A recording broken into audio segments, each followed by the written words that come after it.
అందరికీ నమస్కారం అండి. ఈరోజు తెల్లవారుజామున కోట గారు మనందరినీ విడిచి పైలోకానికి వెళ్ళిపోయారు. ఈ సందర్భంగా నేను మీ అందరితో ఒక మాట షేర్ చేసుకుందామని అనుకుంటున్నాను. అదేంటంటే, 'గణేష్' అనే ఒక సినిమాలో ఆయనది గెటప్ చాలా భయంకరంగా ఉంటుంది.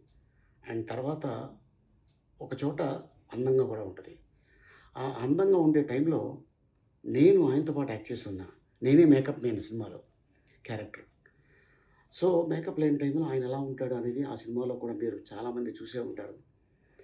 అండ్ ఎప్పుడైతే ఆ గెటప్‌లో ఆయన యాక్ట్ చేస్తున్నప్పుడు నేనే భయపడా చూసి.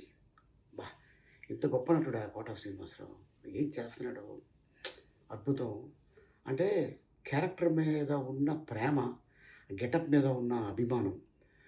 బాబాయ్, ఈ సినిమా గాని హిట్ అయితే first best villain Nandi award announce చేసేది నీకే అనుకుంటాను.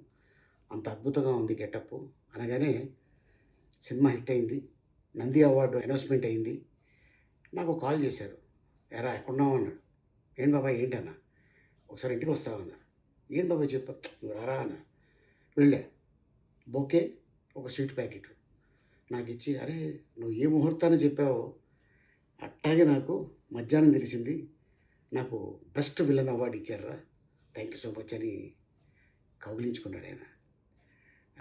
కొడుగ్గా, నాకు మావయ్యగా, తమ్ముడుగా, అసిస్టెంట్‌గా, కో స్టార్‌గా ఎన్నో ఎన్నో ఎన్నో సినిమాలు, ఎన్నో లొకేషన్లు, ఎన్నో గుర్తులు.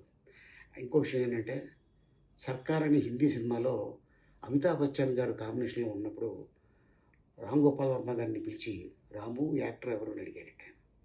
"సార్ ये कोटा श्रीनिवासराव है, बहुत बड़ा लेजेंडरी एक्टर तेलुगु इंडस्ट्री में, कमाल का एक्टिंग है, क्या एक्सप्रेशन है, వండర్ఫుల్ యాక్టర్" అని ద గ్రేట్ అమితాబ్ బచ్చన్ గారు మెచ్చుకున్నారు. సో, అంతగా గొప్ప యాక్టర్‌ని మనం ఈరోజు మనతో దూరం అయిపోయారు.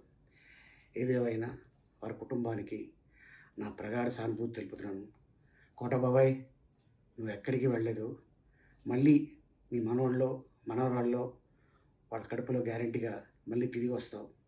You are the great actor బాబాయ్.